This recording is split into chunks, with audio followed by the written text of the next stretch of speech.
You hit what you aim at. And if you aim at nothing, you will hit it every time. Zig Ziglar.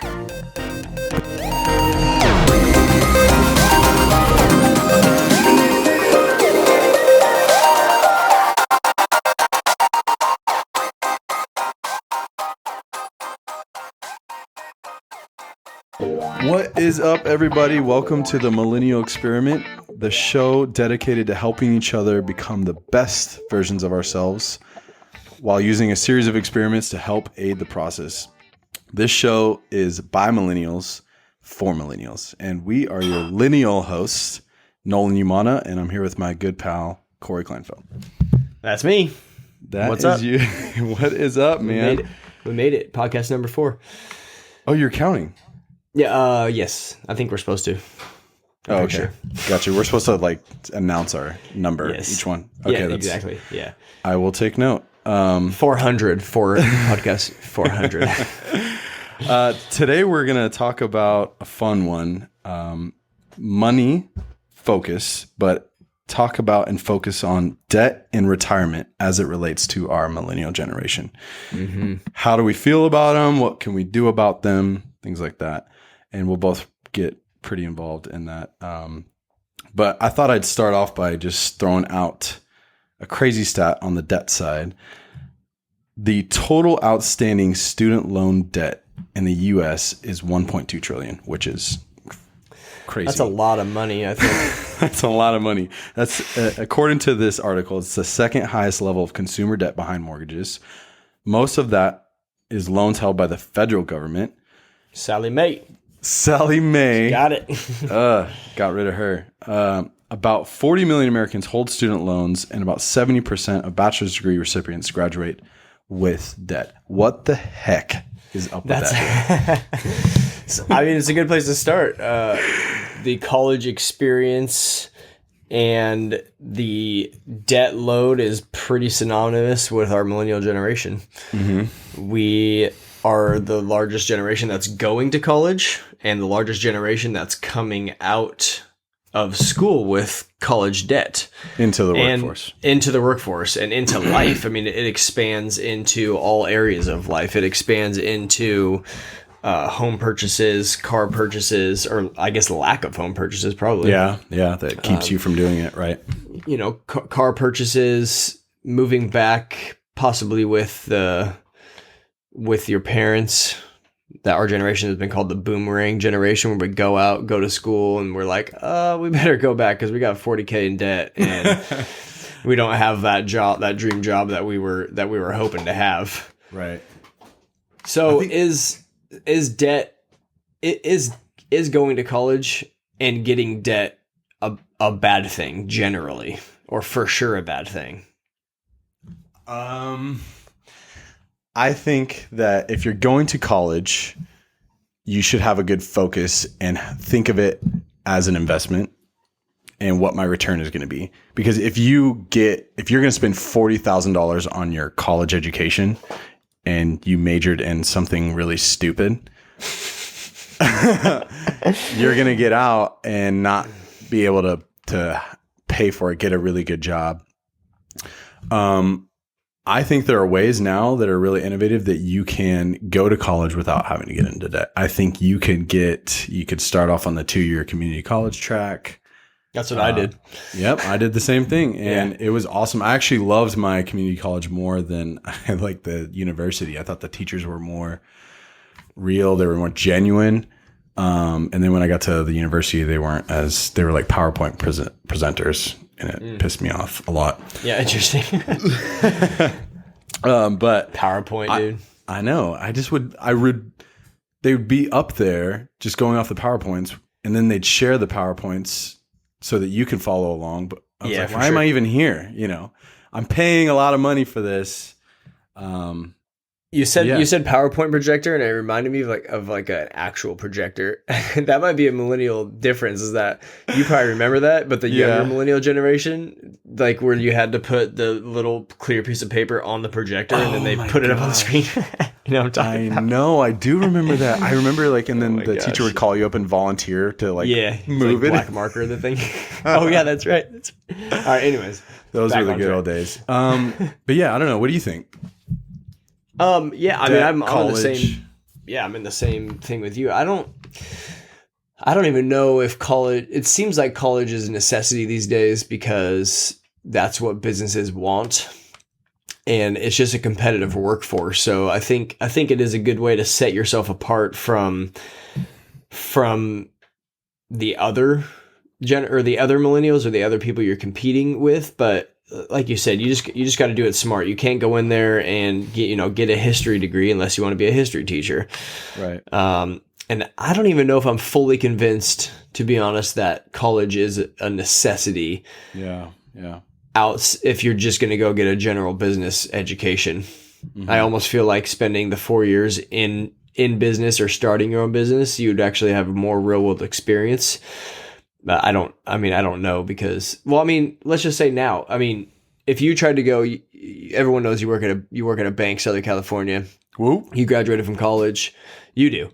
I know. I You said work at a whoop, bank, it's- not yeah. who. I Oh, I said think you whoop, said like who. excited. Oh, yeah, Represent. bank, yeah. If you tried to get a job now, would anybody ask you where you If I have a graduated degree, from? Yeah. where I graduated from, no. or if you had a degree or what your GPA was? And if they did, I just quickly change the subject. What was your So, GPA? Let me just tell you what I can do for you. 4 point. What can you get? 4 point something? How about I ask the questions? So it gets you that first job out of college, but now that we're in our late 20s and 30s, it doesn't matter. Right. So is it worth it? I don't know. You could be the judge of that, but just make sure that if you're going to go get 40K in debt, you're going to come out with a law degree or a nursing degree or something that you specifically need the education for. Not just, I went to college and got this because I'm supposed to.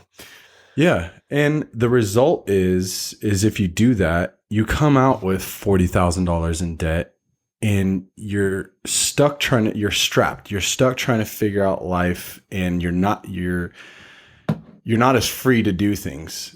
And it just, that's what the problem with debt is. And all these kids coming out of college, they have crazy amounts of student loans. They get stressed out and they're getting, nervous. How am I going to pay these student loans? I got to find 3 jobs. I got to work at Starbucks and hustle to try to pay my debt. And it's a huge epidemic. Huge. Yeah. And I think at a certain point, they feel like it's not supposed to hold them back. And so they end up buying a house, maybe with some friends, or they are with their girlfriend and they get that car anyways and do that. So talk about that, because you had a situation like that. You and your wife came out of college, had college debt, felt like you were supposed to buy a house and a car and furniture and all that stuff, and Buy all the things. yeah, Live the American dream. Live the American dream. Consumer society. And yeah, go ahead. Yeah. So like you said, I had student debt when I graduated college. Combined with my wife, we had maybe about 40,000 or so. But we got married and got pregnant shortly after college. And so we thought that we had to, in preparation for our baby that was coming, we thought we had to do the whole laundry list of things in life super fast. Buy a house, buy new cars, remodel our house because we want it the way we want it before we move in. Put everything. Those were some fun times. They were fun times, good times. For those listening, Corey helped a lot with that remodel. Actually, a lot of his family, most of your family. So thank you. I can swing a hammer. Yeah, you could swing a hammer. Oh no. But yeah, we just did all that and we got ourselves deep into a hole that we had no idea getting out, and how we were going to get out. It was just a culmination of a year's worth of buying things and putting it on credit. And it was just so restricting. It was so restricting. I think what set me apart, to realize it was such a huge problem was I was in a job at the time that I just hated. I hated every day. Couldn't do anything about it. Couldn't do anything about it. I couldn't leave. I couldn't just up and quit. It caused so much stress. And I just couldn't up and quit because I was so strapped down with minimum payments. $400 minimum payments for your student loans at 8% interest. And then tack on your credit cards and your Best Buy card and your whatever card, you name it. But it was, you and your wife work hard, so you're entitled to go get dinner, right? And go out on dates and go on a vacation every once in a while. Yeah. So we were I mean, it's not just you. It's not just you. Me and I think a lot of people are in the predicament or trying to not be. Right. Yeah. And that was, that was really hard. I mean, but for you too, you had debt, right? You didn't have student loans. But what was the point that you realized that it was a problem? Like all that debt? When was the point when I realized it was a problem? I don't know. I've always had a low tolerance for debt. And so I really only had like one credit card. And there was a point where I wasn't doing so well in my sales job, and we had like car payments, and we had a little bit of student loans, like under 10K just for my wife.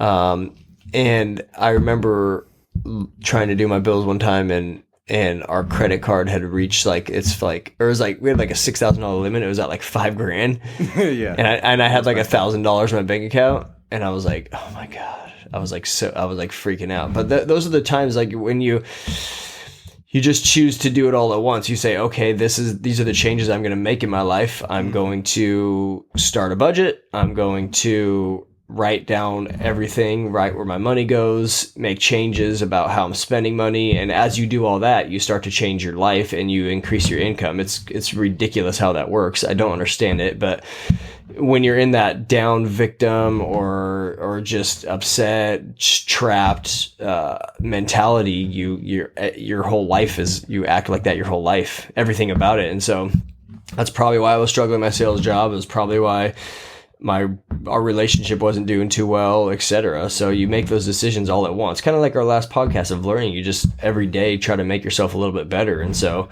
you and I both went on a journey pretty much at the same time, actually, of getting out of debt. And reaching the point to where we had no debt and we're almost anti all debt. But I don't think it's fully true. I don't think I could sit here and say, I don't think anybody should ever take debt out. Yeah. I would just say that debt is basically spending your future money. And so that coincides with what we're talking about retirement a little bit. Mm-hmm. Basically, debt, if you're $10,000 in debt, that's spending $10,000 of your future money. And that will definitely make you feel stuck. Because when you start looking at the numbers and you say, okay, me working for the next year doesn't get me anywhere, it just gets me out of the hole. Yeah, right. Exactly. And that can be tough. So where was I going to go with that? I lost my train of thought. Not supposed to do that on a podcast. So debt and retirement, stealing from your future in order to live for the now. Mm-hmm. So I'll throw a quote out here along these lines of spending. Too many people spend money they earn to buy things they don't really want to impress people that they don't like. And that goes with the cars and the consumer spending and the clothes and all that stuff that we feel like we're supposed to have. Mm-hmm. And we go get it with the ways that we think we're supposed to. It's a patience. Low interest. Yeah, it's a patience thing. And I've always said too maybe I don't always say that. I think it was a Dave Ramsey thing, that it's just a behavioral thing. Mm-hmm. Getting debt and managing money is a behavioral thing. And if your behavior is so bad to where you're buying all these things to impress people that you don't like, and back to what you said about getting into debt or using debt. I think if you have a really if you're good with money and managing your money and you have a budget and you have good behaviors with money, then I think debt can be useful, right? But yeah, for sure. if you're abusive with it, then that's what gets you in trouble. Yeah, absolutely. So like we said, debt, retirement. So we'll jump a little bit here, but talk about retirement. So I know it seems kind of weird, a millennial podcast on retirement, but I can't even think that far true. ahead. It's so true. I know, but it's so true that like you need to. Yeah. You're playing the long game. You can't need think to play about the it when long you're game. like 50. Right.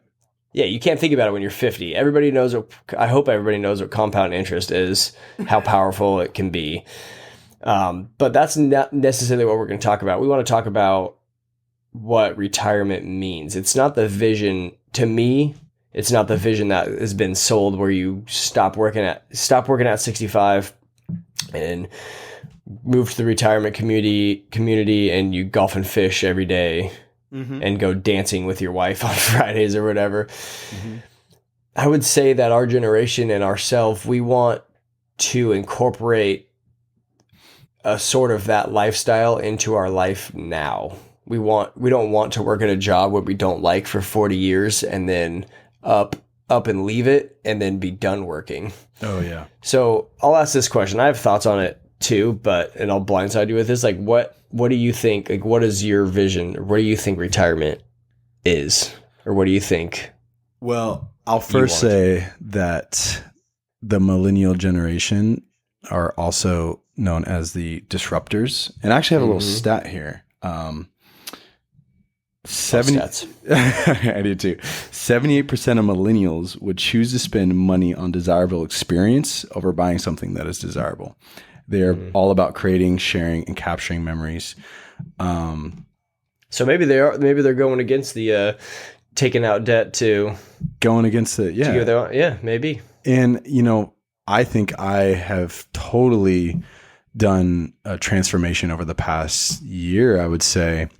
Yep. On my views on retirement. I've always just felt like I want to be able to take trips with my family and enjoy my time. I think time has always been a really solid focus, especially when you have kids. Time is everything with them. And so over the past year, I've just thought about like, I want to be able to spend more time now. I'm fit now. My kids are young and they're fun now. They're going to turn 18 and they're going to hate me, or just like, maybe not. They're not going to hate me. They're not going to hate me. Not you. Not you. Not everyone else is. But why would I wait till I'm, after 40 years of working in the workforce to where I'm least able because I have arthritis and my hips don't align the same way they used to enjoy life? Why would I do that? And so that's kind of like, there's reference to like 4-hour work week, mini retirements. That's really just kind of how I view things now is choosing to spend on the experience and versus, getting into and saving up and retiring when I'm 65. Yeah, for sure. I totally agree with that. I think there's a lot of, and it really is the greatest time in the world to be able to do this, to be able to blend work and life into one. Because of the internet and the connectivity that we have. Right. I mean, the amount of jobs that people are able to get that are like work from home or work from anywhere type jobs are innumerable, really. That's a good word. It is? Thank you, man. Yeah. I try. I've been reading trying to up my vocabulary. Reading the dictionary. Reading the dictionary, exactly. But blending the work and life into one, I guess kind of like a work-life balance. That's just a catchword, I guess. Yeah, but it's kind of cheesy and cliche, but it's really it's cheesy. But just being able to make your own schedule. Like if you don't like waking up at 6 o'clock in the morning to go to work at 8 from 8 to 5, then you shouldn't have to, and try to make your life be around that. So if you want to wake up at 9 and work from 10 to 4 and then go do something with your friends and then work from 9 o'clock to midnight, try to set your life up to be that way. I think you and I are both on a path of trying to do that. And I'm not saying it's easy. I'm not saying that everybody can get a job doing that, but if that's your goal, if that's your goal, then try to go towards that. And to just go back a little bit about debt.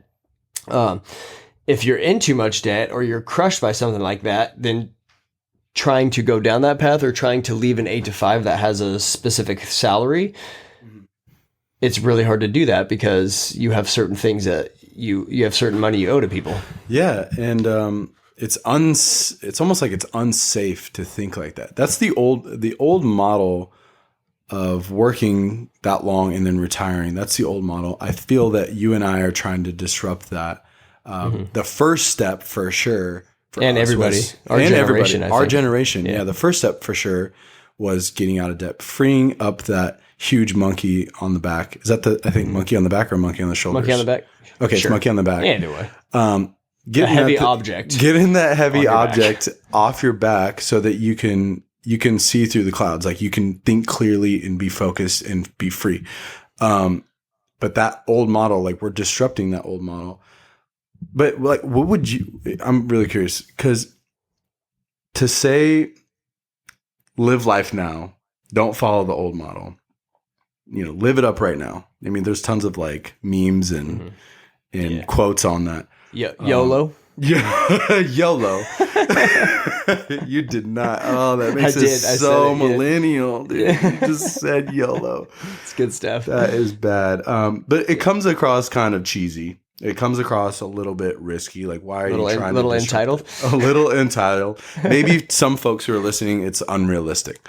What would you say to the people to get them to start thinking differently? And that, I mean, I realize this might be a little blindside question, but I'm just curious, like the conversation that we would have with someone who is thinking it's unrealistic or thinking it's unsafe.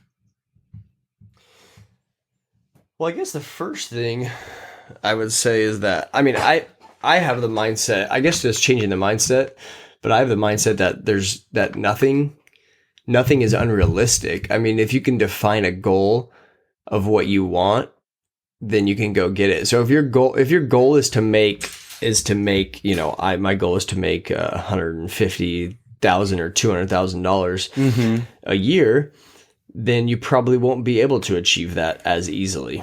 Right. But if your goal is to be able to survive, put a little money away, but also experience life, and money isn't the number one factor, then it makes it more possible in your mind. I think what a problem is that people have a certain number or certain social construct of what they feel like they should earn, and they're also trying to incorporate that attitude into having that balance. Yeah. And I think that's tough because those are a lot of times two competing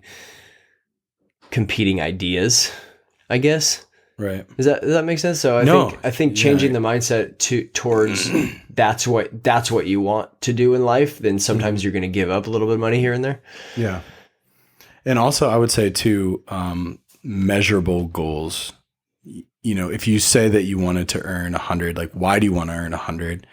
And measure what? What do you want to do?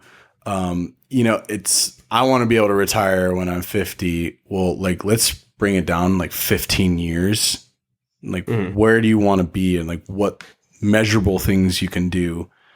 Well, first things first is get out of debt, free up your cash flow that you can be able to invest in certain things to get you to the point that you want to get to. Yeah. And I think about this a lot. What is retirement anyways? Because I think a lot of people that are going to be listening to the podcast, listening to books, trying to make themselves better are the type of people that aren't going to stop working one day at 65 and just be like, I'm done. So the idea of retirement is a little odd to me, but I guess it's just having the ability to not have to work for money. To be able to work for what you want to do and not work just because you have to pay your bills. Right. So I think that's retirement, because I don't think there's a point where I'm ever going to like stop. Yeah. doing something productive with my life, because that's how you die early, right? Oh, dude, I love that. It's so true and so good. And I totally agree. I mean, money is the tool, being financially free so that you can focus on the things that matter in your life, freeing up your time to be able to do things. If money isn't a constraint, then you might be willing to take more risks, do things in life. If opportunities come by that are awesome and you're financially able to do it, you can jump on it. Versus if you're so strapped, you can't. You can't take that opportunities, missed opportunities. I love that, dude. So now we what are the things we can do to change that mindset and break those habits? Yeah, there's a lot of things, and I hope we can keep providing more and more of them throughout our podcast. But we'll segue into our experiment. Bam! On this, and we will bam. You told me you were going to do that, and you did it. I know. Well, I was going to mix up a boom or a bam, but I like the bam. Can I say something as we segue into our experiment? Yes. This is in the can I? Do I have permission? This is like in the podcasting weeds a little bit, but I gotta say it. The word in podcast number 4 is this experience is very interesting. We're talking to each other, but we're trying to talk to everybody else. We don't know who we're talking to. We don't know. It's a one-way conversation. We don't know what you look like, what your background is, what your position in life is, if you're way past where we are or not anywhere near where we are to be able to take this advice. But we hope that you're able to get something from our back and forth banter and learn something here and there. We're going to try to keep them short and sweet, 20, 25 minutes. And you can pull a few nuggets out of it, especially with the experiments, and try to make yourself better. So I just got to throw that out there because this is it's an interesting, it's an interesting dynamic that we have here, but I hope that the people listening understand that we're not necessarily doing this for ourselves. We are trying to help you. Yeah. And help you make a difference in your life, because we've been in those positions and we want to continue to get better. Yeah. With you guys. Oh, I love that, dude. So that was beautiful. with tears in my eyes. I'm just kidding. Go ahead. Tell them about our experiment. So this is going to be a measured experiment of, we're thinking about 10 days. So for those people who are thinking about their debt problem, their debt situation, and trying to get out of debt, we want you guys to pick something you spend on a routine basis, whether it's coffee, a vice. It's a vice. That's another great word. Goodness gracious, that's another great word. Coffee, lunch. Maybe you know over the course of 10 days, you're not a routine coffee drinker. You make your own coffee, but you go out to dinner once a week, or do something like that. We want you to take that money and save the cash, and at the end of the 10 days, apply it to your debt, and basically see that movement and that relationship. I'm willing to sacrifice a portion of my routine in order for a greater cause. If you're not getting out of debt, then basically go ahead. Yeah, if you're not out of debt, if you are out of debt and you got this down, you're good, you got good cash flow, you're making money, join us in this experiment too. Nolan and I are both out of debt. Thankfully, it was many years of pain to get there. And maybe we'll talk about the journey a little bit more we will later, for sure. But it literally started with stuff like this, though. It started with writing it down, saying, I'm going to give up this, I'm going to give up that. You take the $150 and pay off the one little thing, and it's like, wow, that's a huge difference. But so it starts there. If you are out of debt, join us on this and get rid of that vice. Take that money and put it towards a charity, or put it towards your own charity and a vacation fund if you don't get to take vacations enough. I'm going to do the charity thing because I think it goes back to that thing where if I want to learn and I want to receive things, then I also have to give things. And so that's probably what we'll do on that. So we'll give up a vice, we'll take the money, we'll give it, and then it's amazing as you start giving and start helping other people and doing other things just keep coming back to you. Yeah. And so that's the kind of an optional one, depending on where you, again, like we don't know what everyone's situation is, but we want to do these experiments with you guys and have you help better your lives. So pick one of those, whichever level you are, do it, enjoy it. It's going to be hard. Mm-hmm. Yeah. Share it with us on Facebook, wherever else, on Twitter, YouTube, and let us know, write us a review and tell us how it went. Yeah, definitely. We are we're progressing with this. We are essentially your accountability partners. We're doing these experiments as well. So let us know, give us some ideas on what your experiment looked like and the results of it. And we'd love to hear it. All right. All right. See you later. Until next time.